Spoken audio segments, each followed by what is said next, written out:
अकेला एक अंबेडकर और उसकी मैगजीन्स, उनकी मैगजीन्स मूक न्याय हो, बहिष्कृत भारत हो, उनको भी पत्रिकाएं निकालनी पड़ी क्योंकि मेन स्ट्रीम मीडिया उनके खिलाफ था। मेन स्ट्रीम मीडिया में उनको जगह नहीं मिलती थी। एक ऐसे आदमी को मैं भी जानते हैं, अंबेडकर को बहुत बाद में पढ़ा क्योंकि हिंदी क्षेत्र में मैं उत्तर प्रदेश से आता हूं, इलाहाबाद यूनिवर्सिटी में पढ़ता था। उन दिनों जेएनयू आने से पहले अंबेडकर मिलते ही नहीं थे, दिखते नहीं थे। दुनिया भर के लोग मिल जाते थे, अंबेडकर कभी नहीं मिलते थे किताब की दुकानों पर। लेकिन जब से अंबेडकर मैंने पढ़ा तो मुझे महसूस हुआ कि हिंदुस्तान की धरती पर अनोखा स्कॉलर, एक ऐसा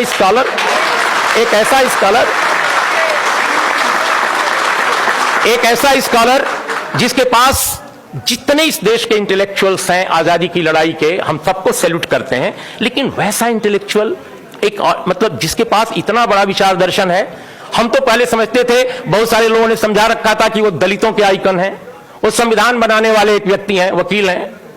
वो बाद में समझ में आया कि कितना बड़ा दार्शनिक है जिसने वेद को, उपनिषद को, पुराणों को, तमाम संस्कृत के ब्राह्मण पंडितों से ज्यादा पढ़ा है। एक ऐसा आदमी जिसने पूरी दुनिया को समझा है, जिसके पास भारत को बदलने का एक नजरिया है, जो कहता है कि जाति के साथ जनतंत्र नहीं चल सकता। और उस अंबेडकर को लोगों ने जातियों का नेता बना दिया, जाति का देवता बना दिया। वो अंबेडकर कहते हैं कि जातियों के साथ समाज में, हमारे देश में यह जनतंत्र नहीं कायम रह सकता। एफर्मेटिव एक्शन उस अंबेडकर की देन है अपने देश में। और एफर्मेटिव एक्शन क्यों है? जातियों को बढ़ाने के लिए नहीं, इस समाज में जनतंत्र कायम करने के लिए। गैर बराबरी का जो पूरा का पूरा विकराल ये रूप था भारत में सदियों से चला रहा, उसको बदलने का था। एक अंबेडकर ने भारत में यहां के करोड़ों आदिवासियों, करोड़ों दलितों और ओबीसी के लिए भी आरक्षण को प्रतिपादित किया। एक अंबेडकर ने। आज उसी अंबेडकर के कारण इतने दलित नेता, इतने पिछड़े नेता, इतने आदिवासी नेता हैं। अब सबके रहते हुए आरक्षण लुट गया। इन सबके रहते हुए आरक्षण खत्म। एक अंबेडकर ने लाया आरक्षण। सारे नेताओं ने, जो अंबेडकर के भक्त कहते हैं, किसी को कभी मंडल के भक्त कहते हैं, उनके रहते हुए अंबेडकर लूट लिया गया आरक्षण को। ये आज के भारत का दर्शन है, आज के भारत का परिदृश्य है। मित्रों, अंत में मैं एक बात कह के कंक्लूड करूंगा अपनी बात। बहुत सारे मित्रों को कहना है कि देखिए, हर क्षेत्र में डिटोरिएशन हुआ है। जर्नलिज्म में भी एक जमाना था, जैसा मैंने कहा, कि अंबेडकर को नहीं छापा जाता था, अंबेडकर को नहीं सुना जाता था। लेकिन एक दौर ऐसा भी आया जब अपने समाज में गणेश शंकर विद्यार्थी जैसे पत्रकार थे। एक जमाना था जब प्रेमचंद जैसे लेखक और पत्रकार थे। मुझे विश्वास है कि अगर गणेश शंकर विद्यार्थी होते, सवर्ण समाज में पैदा हुए, तो आज यहां मंच पर होते वो भी। लेकिन आप बताइए मुझे कि यहां पर मुझे क्यों आना पड़ रहा है? मैं नहीं चाहता। मैं चाहता हूं कि मनोज झा की तरह एक और बड़ा पत्रकार भी यहां होता। मनोज झा क्यों यहां है? मनोज झा इसलिए नहीं है कि वो राष्ट्रीय जनता दल में है। मैं इनके पूरे खानदान को जानता हूं, क्योंकि नवभारत टाइम्स में बिहार में मैं एक बार ट्रांसफर करके गया था। 8.5 साल बिहार रहा हूं। इनके परिवार के लोगों ने सामाजिक न्याय की लड़ाई भी लड़ी है।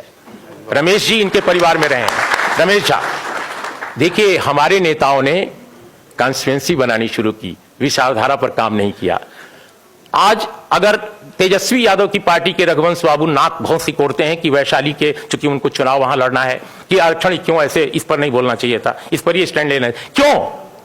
हम साफ साफ आज बोलना चाहते हैं, कुछ बातें बिल्कुल कंक्लूड कर रहे हैं। इसलिए कि उनको डर है कि अपर कास्ट को कोर्ट नहीं देगा। अरे भाई, अपर कास्ट को आपने समझाया ही नहीं, अपर कास्ट को आपने समझाया ही नहीं। अपर कास्ट को भी समझाने की जरूरत है, क्योंकि जिस तरह की संरचना बनाई गई है इस देश में हिंदुत्व द्वारा, हिंदुत्व फासिज्म द्वारा, वो न केवल माइनॉरिटी के खिलाफ है, न केवल दलित के खिलाफ है, न केवल ओबीसी के खिलाफ है, बल्कि अपर कास्ट के खिलाफ है। अपर कास्ट को उसने जहरीला, उसके दिमागों में जहर घोल रहे हैं, उसको मनुष्य होने से दूर कर रहे हैं, अमानवीय बना रहे हैं। एक ऐसे समाज की रचना कर रहे हैं ये लोग, जो समाज न केवल विभाजित है, बल्कि इस देश को खंड खंड कर देगा। तो हमारे नेताओं ने अंबेडकर डायलॉग करते थे, अंबेडकर विमर्श करते थे।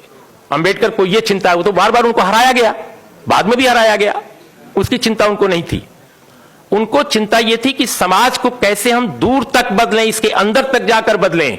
वो काम हमने नहीं किया। हमारे नेता सिर्फ और सिर्फ कॉन्स्टिट्यूएंसी की बात कर रहे हैं। आप जब तक विचार की लड़ाई नहीं लड़ोगे, ये चीज नहीं बदलेगी जो हम बदलना चाहते हैं। इसलिए मित्रों, बिल्कुल लास्ट में मैं ये कहूंगा, लेट मी सी, हाँ, अब वो कह रहे हैं कि ये जो अब कोटा के बाद हम थोड़ी देर बोलना चाहते हैं इस पर रोस्टर पे। देखिए रोस्टर का जो मामला है, जैसा सभी ने कहा, आप सब लोगों ने आंकड़े पढ़े हैं, इंडियन एक्सप्रेस ने पूरे आंकड़े छापे थे, आरटीआई से लेकर छापे थे।